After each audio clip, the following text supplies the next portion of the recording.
In this video, I'm going to show you how to replace the ink cartridges of your HP OfficeJet 250 mobile all-in-one printer. So the first step is to open the ink chamber and make sure your printer is on. Only then we can replace the ink cartridges. So once you switch on the printer, lift it from here. Automatically the ink cartridges will move. To unlock the ink cartridge, you have to lift it from here. There is a lock at this side. And for the coloring cartridge, same way. Take your new ink cartridge, remove the seals. Take your new ink cartridge, place it here.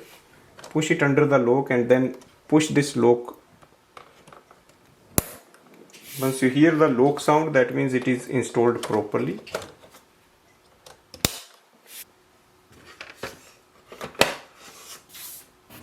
So ink cartridges are installed. We can just go to the display panel to check the ink level. For that, scroll down and click on the drop icon on the top. It will give you the estimated level of ink left in the ink toners. So that's the proper way to replace the ink cartridges. Thanks for watching.